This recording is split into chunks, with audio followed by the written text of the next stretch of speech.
May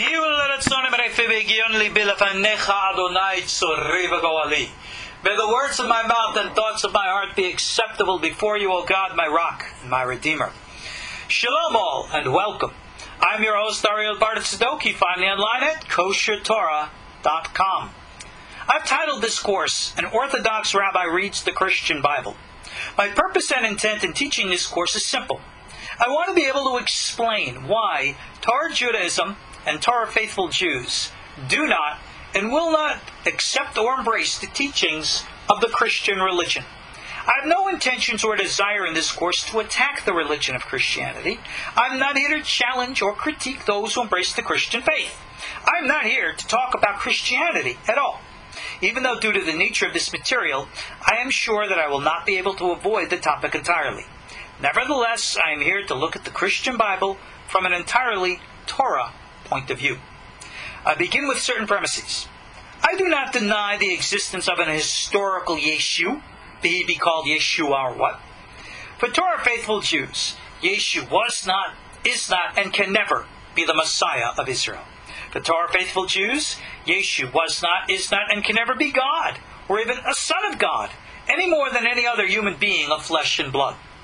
For the record, the historical Yeshu was born, lived as, and died as a Jew.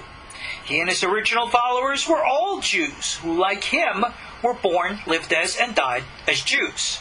Absolutely none of them were Christians in any sense of the word. We Torah faithful Jews follow the same religion that Yeshu himself practiced. We pray to the same Heavenly Father. We live by the same Torah, mitzvot, and ma'asim tovim. Yeshu was not a Christian. Neither are we. Yeshu's original followers were all Torah-observant Jews, as was he. As Jews, educated in Torah, drenched in its teachings, and from what can be seen, knowing no other spiritual path, I must logically conclude that the original writings of Yeshu's original followers were all Jewish writings, and therefore well within my domain as a Torah-observant rabbi to read them and understand them as would one rabbi to another. I therefore begin with the position that anything found in the Christian Bible attributed to any of its Jewish authors that does not agree with Torah Judaism must not have been written by such an author and is therefore subject to suspicion and must be critically analyzed. And that is what I am here to do. Like many Torah sages before me, I do not accept Talmudic midrash about Yeshu at face value. Those teachings were meant to be polemic, not historical. Therefore, they will not be part of our discussions. I've been led to perform this work because of my experiences in my personal life. As a teenager, I was victimized by a terrible evangelical group in my hometown on Long Island. This group was led by a very evil, lying, deceitful individual who turned out to also be a pedophile. I'm thankful that I was able to escape being victimized in that way. Nevertheless, this individual sought to clandestinely place his minions in Orthodox yeshivot in Israel to get them to learn about Judaism with the attempt to make it easier for them to persuade Jews to convert and join their fold. I fought long and hard against this group, and I'm proud of my contributions in thwarting their efforts. It was through them and because of them that I became exposed to Christianity, and have therefore devoted the last 40 years of my life to study and investigation to discover whatever the truth that is still out there to be discovered. And now, after 40 years, I feel confident and ready to share my insights and discoveries with you.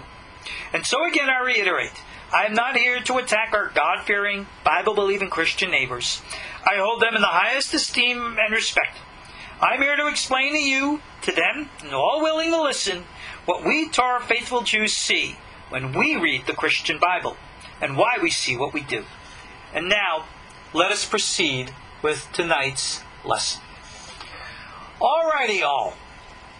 As I shared, this is the 16th lesson in this series. We are now in the book of Matthew, and we're going to learn chapter 23 and start on 24. Now, there's a very interesting thing. Yeshu has always had a very curious relationship with the Pharisees. And, as we're going to see in this chapter, he's going to have a mouthful to share with what he thinks of the Pharisees. as we're going to see, calls them a bunch of hypocrites and the like. Well, before we comment on his critique of the Pharisees and see what the Pharisees themselves, meaning the sages of the Talmud, have to say about their own fellow Pharisees, let's first see what Yeshu says about Pharisaic authority. You see, this is something very much overlooked in the Christian tradition. You see, the major, I would think, distinction, one of the major issues that Christianity as a religion holds against and often attacks Judaism as a religion is this. They claim that the rabbis created a man-made religion. They created something called rabbinic Judaism, and that it's not the Word of God. Well, you want to know something? I've been a rabbi now for, 30 years? More now. And I will tell you, in all the years, I have never ever heard anyone in rabbinic circles claim that the words of the rabbis were the words of God. That they're the words of prophecy. I've never seen a Mishnah or a Gemara or any rabbi ever begin anything that he has to say with the words, "Thus saith the Lord," making it prophecy in the Word of God. We are very meticulous when we study Jewish law to distinguish between what we call Dinei D'Oraita, laws of the Torah, and Dinei D'Rabbanan, and the laws of the sages. Very strong, very much a difference between them. And we discuss all of that matters in our halacha classes and our Gemara classes, not to elaborate on right now. So, where did the rabbis get this authority from? Who are they? Where in the Bible does it say that some guy can go to school, learn the Torah, and therefore become an arbiter of Jewish law? Is this from the Bible? Where did the rabbis get all of this power? And what did Yeshu have to say about it?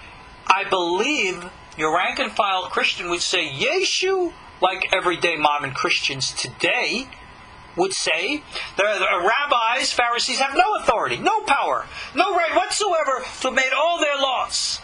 And therefore they should be summarily dismissed and ignored and cast away. And most Jews who have converted to Christianity, that's the opinions they hold. But you want to know something, despite whatever Judaism says about it, that's not what Yeshu himself taught.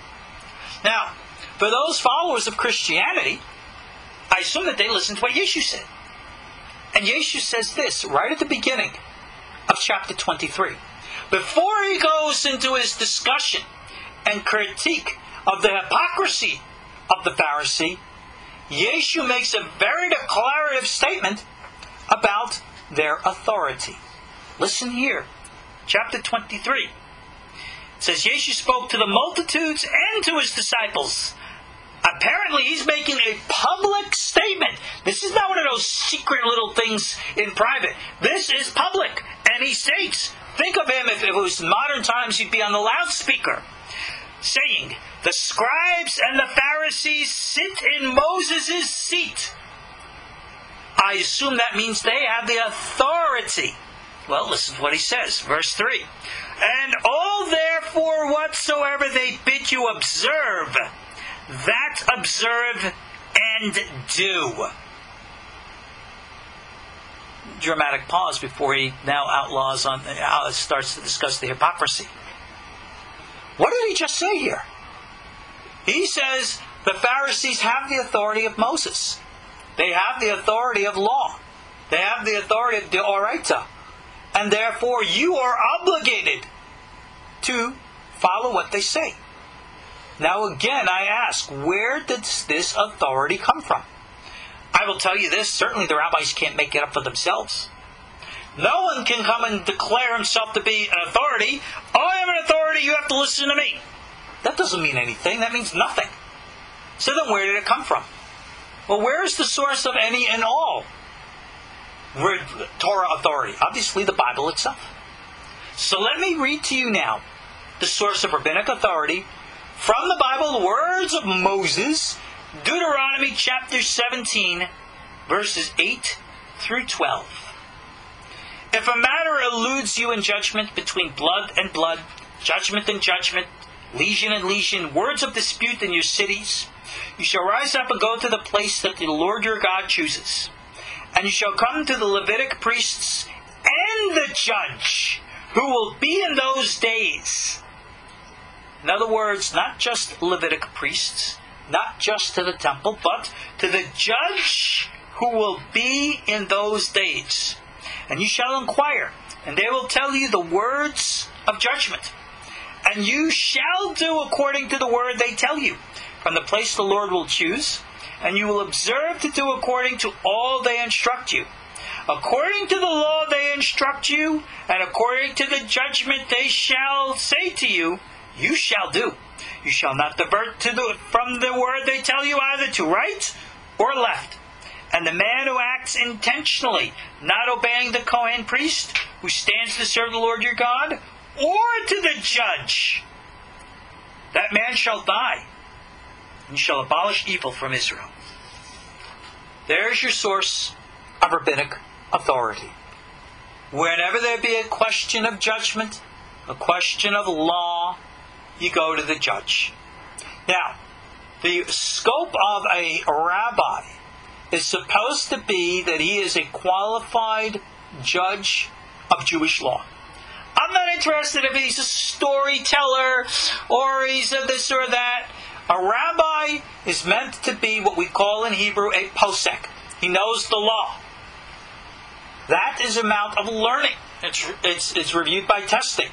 All too many, in quote, rabbinic ordinations today, in my opinion, have no validity because they are not based upon testing, review, and study of Jewish law. They're based upon everything else under the sun. Jewish philosophy, ideas, you're a storyteller, you're a communal leader, blah, blah, blah, baloney.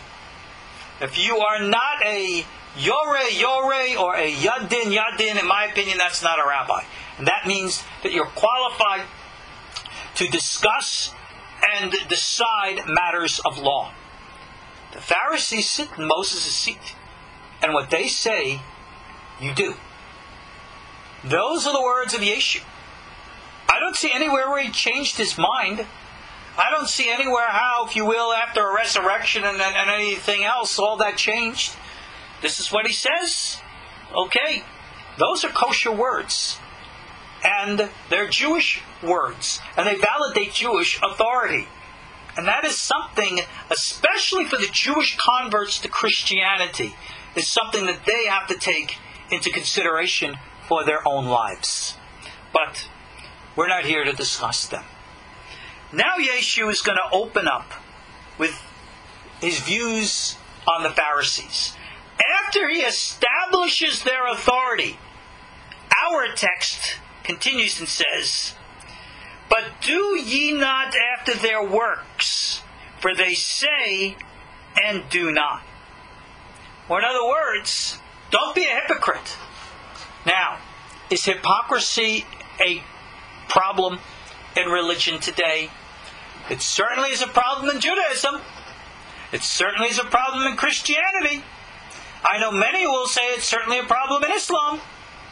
Forgive me, I don't know the social communities in the Hindu and Buddhist and other religious communities that I can comment. But I'm going to take a wild guess that as long as those communities are made up of human beings, and human beings suffer from human nature, that you're going to have a problem with religious hypocrisy across the board in every religion whatsoever.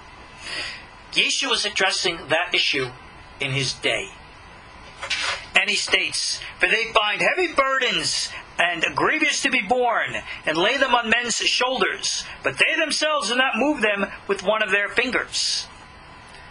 This is a reference to these heavy burdens, something that's actually a crisis problem in ultra-Orthodox Judaism today. Something in Hebrew which we call chumrot. Chumrot are extra, additional, meticulously strict interpretations of law, which the vast majority of law codes and law deciders declare are superfluous and unnecessary. And yet there seems to be an epidemic of people wanting to embrace all of these extra unnecessary stringencies with the idea that it makes them A, superior, B, closer to God, C, more religious, and D, and most important in their eyes, better than the rest. Yeah, that's hypocrisy. Big problem in Judaism today. So, Yeshu says, but all their works they do to be seen by men, that they make broad their phylacteries, they make big tefillin, and they enlarge the borders of their garment, big tzitzit. You want an interesting little discussion? All right, here's an interesting little discussion. For those of you who are not familiar, phylacteries, otherwise known as tefillin, those are those little leather boxes that, according to Torah law, based upon Deuteronomy chapter 6 and chapter 11, we Jewish men wear on our foreheads and on our bicep, right or left, depending on whether you're a righty or a lefty. Now, what size should those boxes of the tefillin be? You can have them very, very small at about 22 to 23 centimeters. Or is that millimeter? I forget it. Yeah, it's small, a couple inches. Or you have real big ones, which can be literally twice the size. It's interesting that in the olden days, the tefillin used to be smaller boxes. So small were they that the Talmud states that there was actually room to wear two of them on the head at the same time. Now, the oldest set of tefillin that I believe have ever been discovered, I think, came from either Qumran or Masada, one of those. And they were the exact same size as the small ones that the Kabbalists wear today. That goes to show you apparently what the traditions were in those days. But today, especially amongst the Haredi community, everyone wants to wear tefillin bigger than everybody else. Well, maybe Yeshu's words here are echoing from his day to our day to this day. Our tradition and the Sephardic traditions we wear is the small boxes because they're meant to be, the Hebrew word is tsanua, which means modest. And there are, very rare and few, those individuals who will keep their tefillin on all day. And literally they'll cover their head tefillin with a cap of some kind, and no one sees or knows it's there. I've never seen this tradition observed outside of Jerusalem today, and certainly not by black hatters, but by normal everyday, usually Sephardic folk. That was the old tradition. With regards to the tzitzit, you will find that the black hatters will most often wear their garments on the outside. And the garments they interpret should be exclusively made of wool. So they will wear heavy woolen talit katan garments even 100-degree, 90% humidity days. And I'm not going to comment on what people think when they look at that. But what is the law? Rabbi Yosef Karo in the Code of Jewish Law states that the small talit should be worn outside one's undergarments. But it was never meant to be the top garment, according to how we interpret his words. But the Arizal Kabbalah comes and states that the tzitzit again are very spiritual. And therefore what we call talit katan is meant to be worn under the garments completely, with the tzitzit completely concealed. And therefore, in the Sephardic tradition today, the talit katan, for those who wear them, because that's obviously not an obligation to wear a talit katan at all. You are not any less holy or open to psychic attack if you don't wear a talit katan. A talit katan is not some kind of psychic defense tool. That is superstition and a violation of what the laws are about. So, in the Sephardic tradition, for those who wear it, they wear it completely covered under their garments. The Ashkenazi tradition, they will either wear it completely exposed on the outside, or they wear the garment as an undergarment, but they take the tzitzit out and wear them outside on their belts. That's a very common tradition today. It used to be that they were nicely neat tucked in, but today some people wear them loose and wild again, to show off. Showing off does not make you more religious. And therefore, to be a show-off is very bad. We have this problem before. Let me read to you, even before we go and continue reading what Yeshu has to say here. We already know what Yeshu has to say about the Pharisees. Let's read what the Pharisees have to say about the Pharisees. And this is a matter that I covered in our Legends of the Talmud series, which again available on koshertorah.com. But I'm going to read to you now from the tractate Sotah of the Talmud, with a section here called False Piety. I'm just going to read to you in brief. It says here, people who pretend to be pious bring destruction on the world. The Gemara comments that our rabbis have taught, Tanu Rabbanan, that there were 7 types of false Perushim, or Pharisees. There is one called the Shichmi Pharisee, the Nifki Pharisee, the Kizai Pharisee, the Meduchia Pharisee, and the Pharisee who constantly calls out, "Let me know what my duty is and I'll do it." The Pharisee out of love, the Pharisee out of fear. The Shichmi Pharisee wants to impress others with his piety. He acts like Shechem, who is circumcised for selfish reasons. The Nifki Pharisee knocks, minakef, his feet together, taking tiny steps, walking with overdone humility. The Kazai Pharisee, Rabbi Nachman Bar Yitzchak said, he is the one who makes his blood flow. Makis, when he knocks his head against the wall, because he closes his eyes so as not to look at women. To this day, I've actually seen certain of these black hatter types who wear literally a veil over their hats so as to block their eyes as they walk in public so as not to look at women. Well, if those aren't the types of what is said here in the Gemara, what can I say? The Meduchap Pharisee, Rabbi Bar Shila said, his head is bowed in a show of sanctimonious modesty, like a pestle in a mortar. And the Pharisee who constantly calls out, "Let me know what my duty is and I'll do it." So the Gemara asks, isn't that commendable? No, it says, and answers, because he's really saying, what is there for me to do that I've not already done? Meaning as if he has fulfilled all of his obligations. And on the text goes.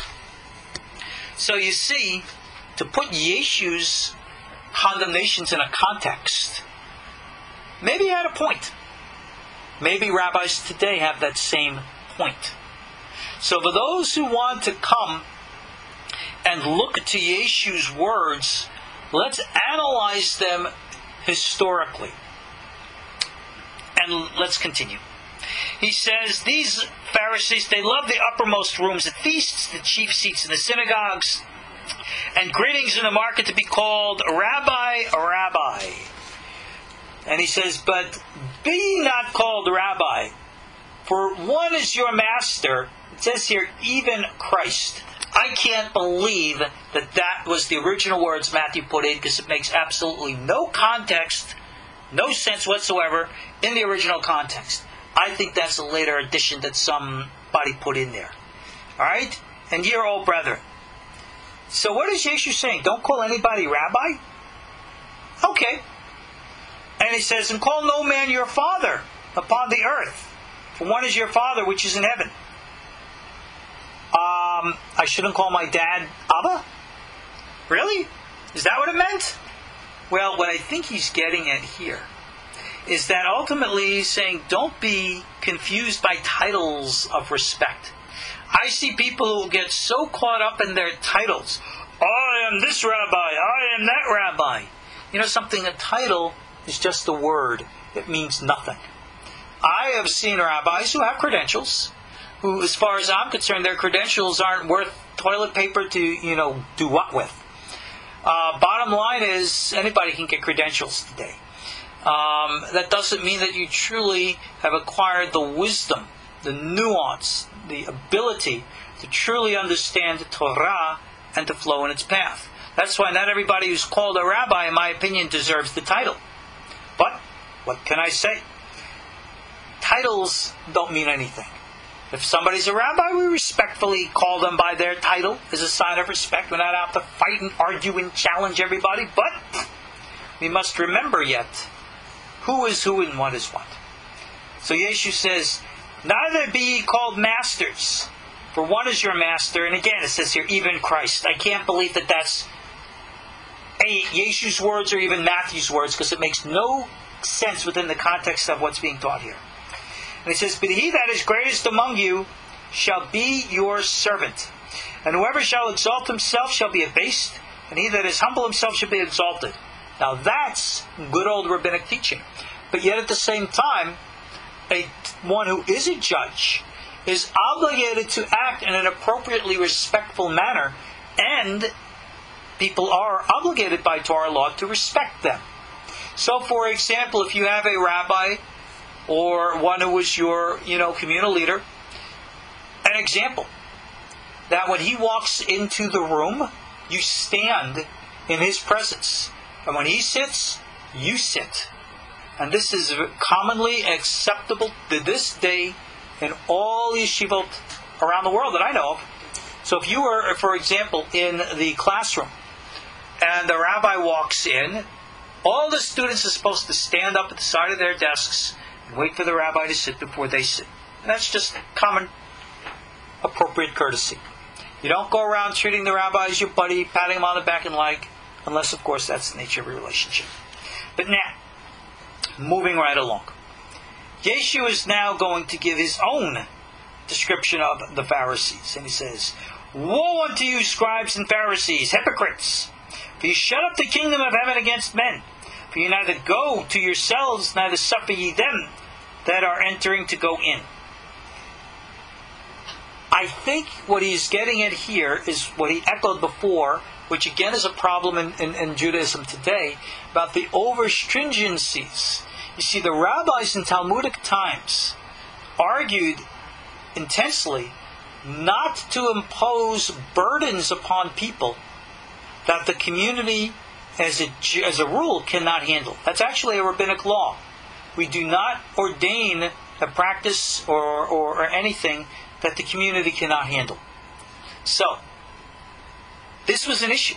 But in Yeshu's day, remember, you had extremist elements, kind of like the extremist elements in Judaism today, who were seeking to be stricter than stricter than strict. And needless to say, people couldn't live up to that. One of the more and most strictest groups of the time were the Essenes.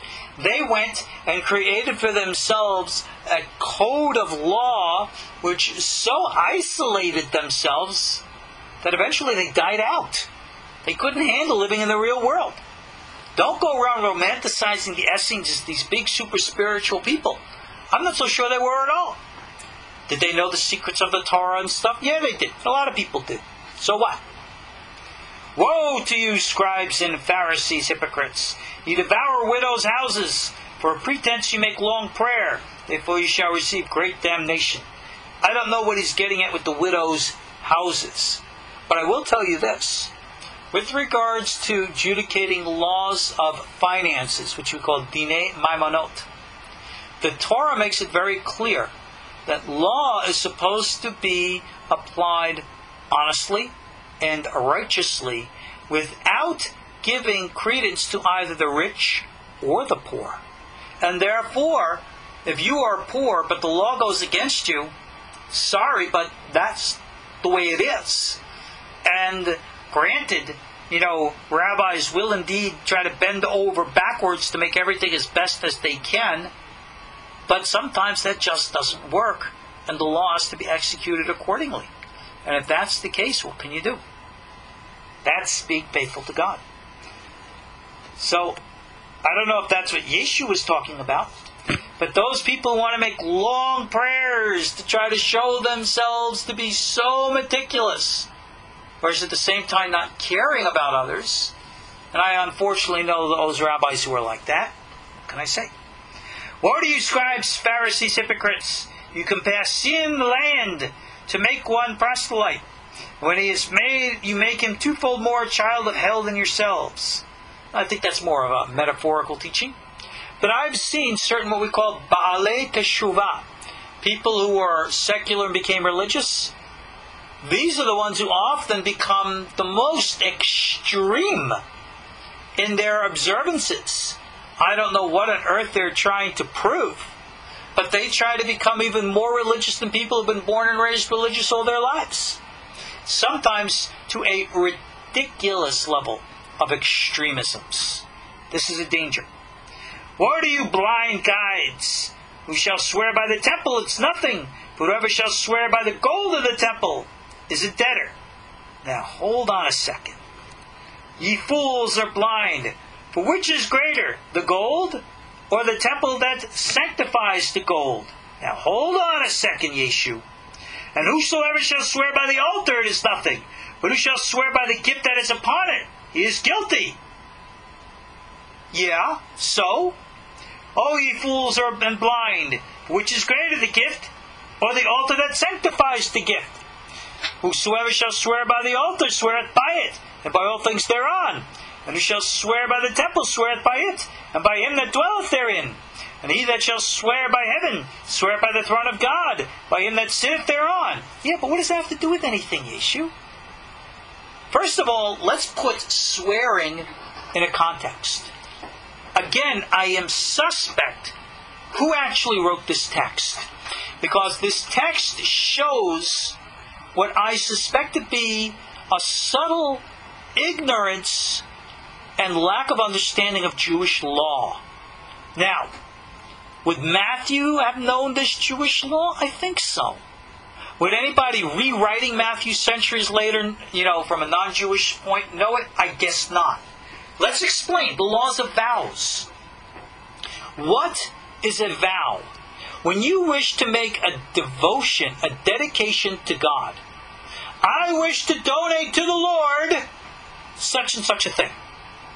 Okay, I donate to God my life. Well, what the heck does that mean? Think about it. What does that mean? I donated my life. Okay, you can no longer go to the bathroom because you're doing that for yourself. You're not doing it for God. No.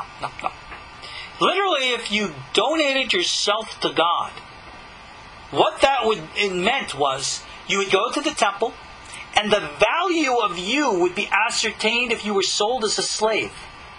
So let's say you're an expert in some field and of occupation. And if we sold you as a slave, you would get X amount of money for you. That's your value. So therefore, you would say, okay, I donate that to the temple, and that amount would be ascribed, and that is the amount that you would then pay into the temple treasury as a donation to God. If I donate this sacrifice or this whatever, the gold, there's a financial value here. So when you're making an oath, obviously the oath has to be associated with a financial value. Or otherwise it's not an oath. So if you say, I swear by the temple, well, what does that mean? You don't own the temple.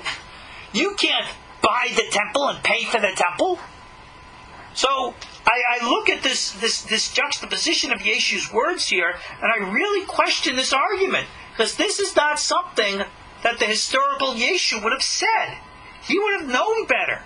Which is greater, the altar or the gift on the altar? It has nothing to do with greater or lesser. It's a matter of financial value, which is the focus of what a vow or an oath is. I swear by what? I swear something. Now, if you're in a court and you are making a statement of oath that you're telling the truth, you don't swear by the altar, you don't swear by the temple, you swear by God.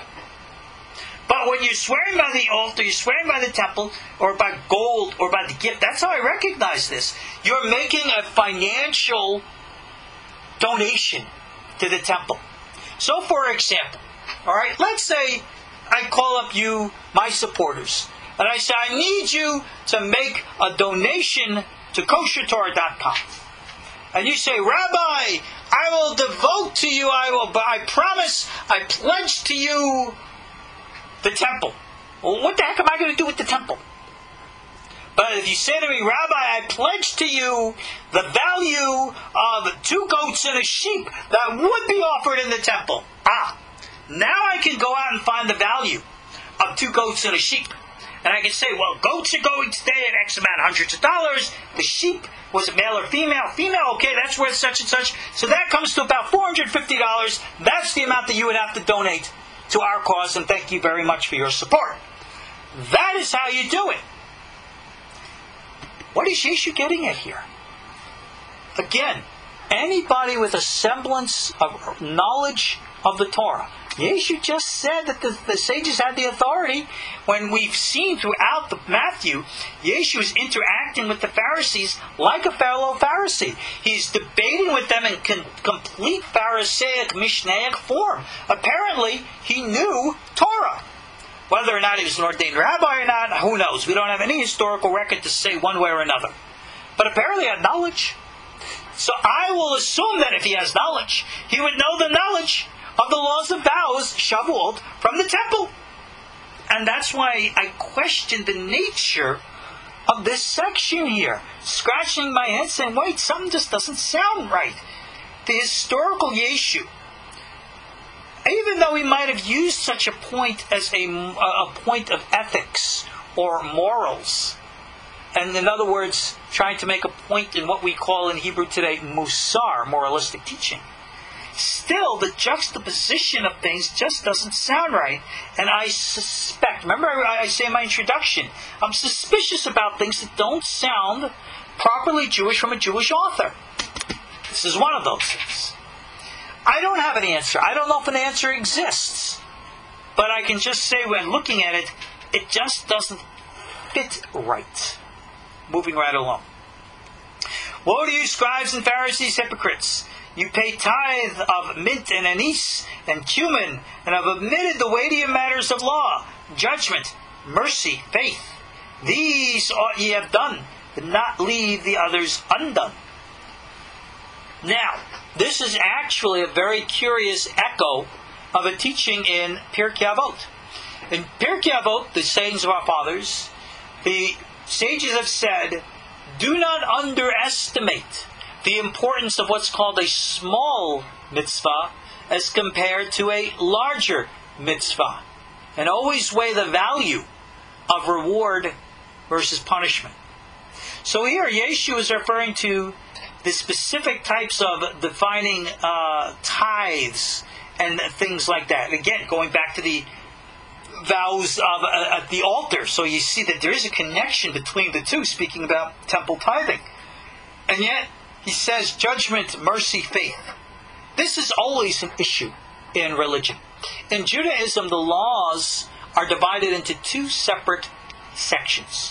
One called mitzvot bein adam lamakom, the commandments which relate between man and God, and mitzvot bein adam lechavero, and laws between fellow human beings.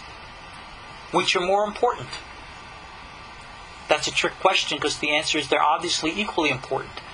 How we serve God and how we serve one another.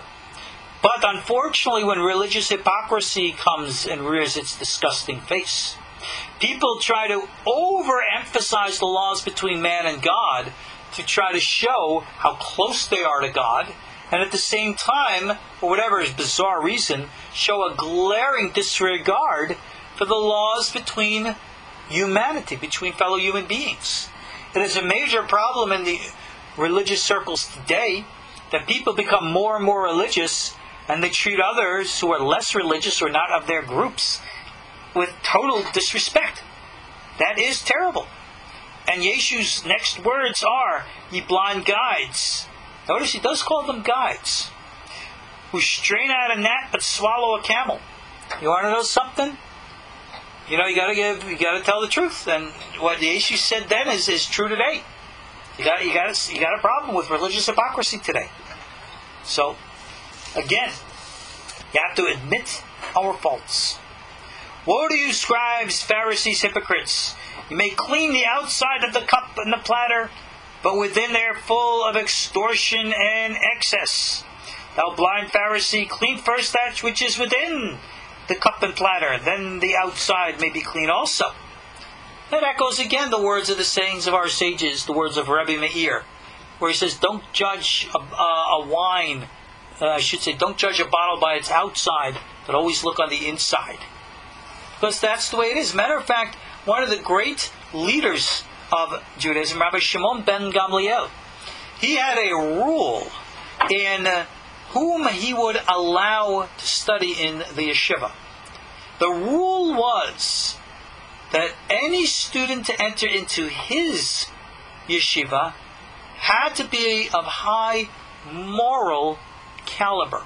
Not that he was just learned, but the words in Hebrew are tocho ke kvaro. His insides have to be as pure and clean as his outsides. So in essence, what Yeshu is here saying is echoing the famous teachings of Rabbi Shimon ben Gamliel, because that was his rule for the yeshiva. People had to be pure on the insides and pure on the outside, or otherwise they were not welcome to come and study. Guess what? Guess what? Do you think the sages agreed with Rabbi Shimon on that? No, they didn't. They thought that that condition was placing the bar far too high and was leaving people excluded from Torah learning. And at a time when Rabbi Shimon was no longer in charge, they changed that rule and opened up the doors for everyone else to come in as well. So even though Yeshu here is echoing the words of Rabbi Shimon ben Gamliel, our sages had a much more inclusive, embracive, in which we open the doors for everyone. And indeed, it's following in that advice of the sages that I open kosher Torah to everyone. Not interested just to the elite. We're open to everyone who wants to come and learn. If you want to come and learn, this is your place. Welcome. In the spirit of Rabbi Eliezer and the great sages who so opened the doors. Yeshu continues, "What are you for scribes, Pharisees, hypocrites? You're like whitened sepulchres, which indeed appear beautiful outward, but are within full of dead men's bones, and all of uncleanliness." Very interesting if you look at Jewish burial practices from the First Temple period. Most were buried in caves, not necessarily in sepulchres. So again, I have a question with regards to the historicity of this statement. But moving right along. "Even so, ye also outwardly appear righteous unto men, but within ye are full of hypocrisy and iniquity." Oh, we already covered what the tractate Sotah and the Gemara says about that. What a surprise. Is there hypocrisy? What can we say? Alright? "Woe to you, scribes, Pharisees, hypocrites, because you build up the tombs of the prophets, garnish the sepulchres of the righteous." Yeah, they kind of do that. You go around Israel today, and you'll find that all of the tombs of all the great sages, they're all turned into big shrines, and people go there to pray. Now, for the record, no one goes to the grave sites of anyone to pray to the dead. You don't go to the grave site of the famous Rabbi Yosef Karo, author of the Code of Jewish Law, the grave of the famous Arizal, the holy Kabbalist, or Rabbi Moshe Cordovero, the holy Kabbalist. They're all buried in the same little grave site in modern-day Safed. You can go there today. It's a beautiful place. But even when you do go there, or you go to the Mount of Olives, you don't talk to the dead. I don't go, "Hey, Rabbi Yosef, what's going on? How's it going there?" No. That's actually, in many ways, considered to be idolatry. So what then do we go to the graves for? You go to the graves in order to pray to God. And you ask God that the souls of the departed who are buried there, that they too might pray for you. But it's not like you're having a conversation with somebody dead in the ground. That's a little weird as far as I'm concerned. But a lot of people, believe it or not, misunderstand that. They don't really understand what they're doing there. So what can we do? Yeah, and some rabbis have even gone so far as to say you shouldn't go and pray at grave sites at all, and I'm not opposed to that. I don't go to grave sites myself. If I pray to God, and the only grave sites I will go to, needless to say, are those of my family. But that's that. So, and say, If we had been in the days of our fathers, we would not have partaken with them in the blood of the prophets. Oh, really? Look at what goes on today. Wherefore ye be witnesses unto yourselves that ye are children of them that killed the prophets. Alright? Throughout the generations, there has been bitter and vile, and sometimes even violent opposition and conflicts between groups in the religious world. It is disgraceful. It is a shame. It is what we call in Hebrew a Chilul Hashem. Certainly existed in the days of the Second Temple. It was one of those radical extremist zealot groups that led to the destruction of the Second Temple. And amongst those were, of course, all of Yeshu's followers. They were the ones of the Biryonim, the zealots, the Sikarai, who were responsible for the destruction of Jerusalem. So therefore, Yeshu's own followers were as guilty as being, if you will, bloodthirsty as the people who sacrificed, killed the prophets. But it says here, fill you up in the measure of your fathers, ye serpents, ye generation of vipers, how can ye escape the damnation of hell? Again, I got a problem with that language, because there is no such thing as a damnation of hell in the Jewish tradition. I've long told people, if you go out throughout the entire Jewish Bible, the Torah, the Nevi'im, and the Ketubim, together called the Tanakh, you will never find a mention of hell. It doesn't exist. Eternal damnation does not exist. It is not originally a Jewish concept. The rabbis do speak about it. You will find references of it in the Talmud. But it's radically, radically different as how it became to be understood in Christianity. The need for a concept of a salvation from eternal damnation is a foreign concept in Judaism. It just does not exist. So if a Christian approaches a Jew and says, how are you saved? We say, saved from what? Eternal damnation. To which we say, there is no such thing. That's not a Jewish concept. We stand before God as righteous or wicked. And what God decides to do with the souls is God's decision. But ultimately, all souls, all Israel, have a portion in the world to come. Because it says in Isaiah 61, for your nation they shall all be righteous. Ezekiel 37, the valley of the dry bones. God puts them all back together. So the concept of damnation for Jews who don't accept Yeshu is obviously a Christian concept, but it has no foundation in Judaism. So don't go around quoting to me, all have sinned and fall short of the glory of God. Yeah, I get that. But what does that mean? That doesn't mean everybody's going to eternal damnation in hell like Christians say. That's the Christian religion. I get that. But that's not what Torah teaches. So, that's just that. Yeshu continues, wherefore, behold, I send unto you prophets and wise men and scribes. Notice, Yeshu says that God sends the scribes. The scribes, Sophrim, rabbinic authorities, they are put on the equal pedestal with prophets and wise men. Wise men in the Hebrew term is Hachamim. Do you know what a Hacham is? That's the Sephardic word for rabbi. So in a sense, he's saying here, Yeshu is saying that God sends prophets, rabbis, and scribes. Some of them you kill and crucify. Some of them you scourge in the synagogues and persecute them out from city to city.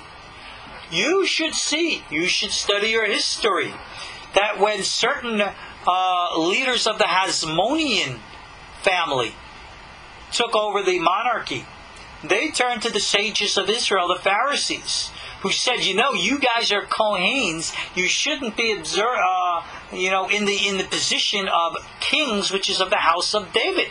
Well, a lot of the Hasmoneans didn't like that. And they took Pharisees, rabbis by the thousands, and had them crucified. That's right. These were the hypocritical, supposedly sanctimonious religious who completely violated everything And unfortunately, that's what has happened. So Yeshu is not here talking about fellow Christians as the Christians might think. No, this has a strong historical precedent. Remember, Yeshu was not the only Jew to be crucified. Thousands of Jews were crucified before him. Remember, the sign of the cross was a sign of Jewish martyrdom before it ever became a sign of Christian sacrifice. That's what has to be remembered. Essentially, the cross was always a Jewish symbol long before it became a Christian one. That is what Yeshu seems to be talking about here. And then he says here, that upon you may come the fall of righteous blood shed upon the earth, from the blood of the righteous Abel to the blood of Zachariah, son of Barachias, who ye slew between the temple and the altar. Go read the prophets about that one. Verily I say unto you, all these things shall come upon this generation. Yeshu is in the middle of starting an insurrection. And he wanted to get rid of those people he did not consider to be religiously pure. And he was going to do a cleansing. Sounds like something rather Salafi or Wahhabi are doing today in Islam. Well, Yeshu was pretty much on that same page. So therefore, he looked at all those hypocrites in his eyes. He was going to get them. And this wasn't something that was going to happen in the far future. This was something he said was going to happen in his day. And then he continues and says, O Jerusalem, Jerusalem, thou that killest the prophets, stone them who were sent unto thee. How often I would have gathered thy children together, even as a hen gathereth her chicken under her wings, and you would not. Behold, your house is left, and unto you is let me read that right. Behold, your house is left unto you desolate. Jerusalem in the days of the Second Temple was a rather wild and crazy place. While you had a lot of Torah study, you had so much overwhelming problems there that there was no merit to save the city from the ultimate destruction that it experienced. And now he says like this, For I say unto you, you shall not see me henceforth, till ye shall say, Blessed is he that cometh in the name of the Lord. That, surprisingly, was never fulfilled. What does it mean, you shall not see me henceforth? They saw him henceforth. And they didn't say, Blessed is he who came in the name of the Lord. Yeshu is again setting himself up here, saying, all this crisis is going to happen, the upheaval is going to happen, and only then will I come. Ain't so. Didn't happen. And now let's continue and start 24. This is a very important point. We'll conclude on this. And Yeshu went out, departed from the temple, and his disciples came to him, for they showed him the buildings of the temple. And Yeshu said, See ye not all these things? Hear now.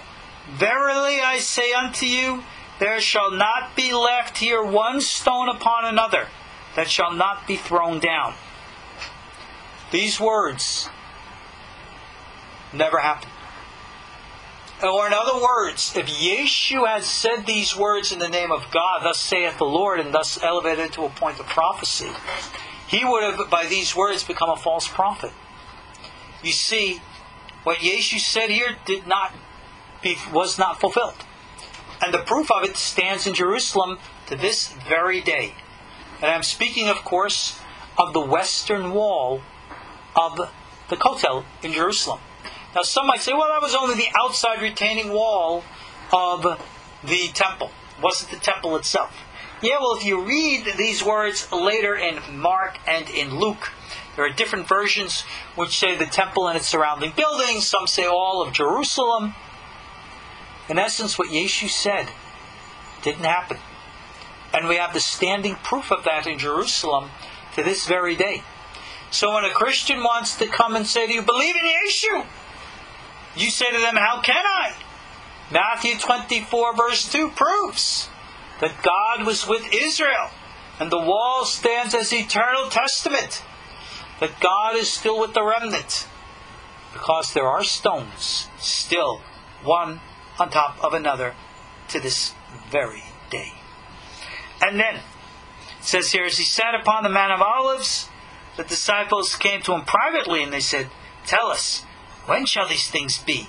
What shall be the sign of, it says here, your coming and of the end of the world? Well, this is now going to introduce to us Yeshu's apocalyptic teachings, which we're going to see clearly. Yeshu had a very different view of these things as from what people have come to interpret them to be. But due that we are short of time, I guess we will pick that up in our next class. So on that note, I'm going to stop here with verse 4. We'll pick up Yeshu's apocalyptic teachings in our next class. But let's just conclude some things here. Again, Yeshu's view on the Pharisees is very clear. And in spite of the fact that many will interpret this to be a sign of his anti-Semitism, and therefore justify Christian anti-Semitism, that should never be. Did Yeshu actually call them whitewashed tombs and vipers and hypocrites? I don't know the exact words that he might have said. But the fact that there was hypocrisy is clear, definitive, and true. The Talmud said so. There you go. You don't have a greater validation than that. But the nature of his venom, I've seen rabbis talk like that. What can I say? Even to this very day, there are rabbis who talk like that. But yet, I see many use this to condemn, and I'm talking about in the Christian world, they use this to condemn all of rabbinic Judaism and all rabbinic Jews, saying that everyone is a hypocrite because you follow the rabbis. Well, if you remember from how we began chapter 23, that's not what Yeshu himself said. And I hold this as a critique to our Christian friends and neighbors, saying, don't believe that. That is not what Yeshu taught. And I hope that by explaining this in a greater Jewish context, we can make our Christian listeners come to understand this in a greater historical context, to recognize that this should never ever be a source or validation for anti-Semitism against your brothers, the Jewish people. On that note, God be willing, let's conclude. Thanks again all for joining me for this class. I'm your host, Ariel Bar-Tzadok. Come see me online at koshertorah.com. God bless. Good night. Shalom.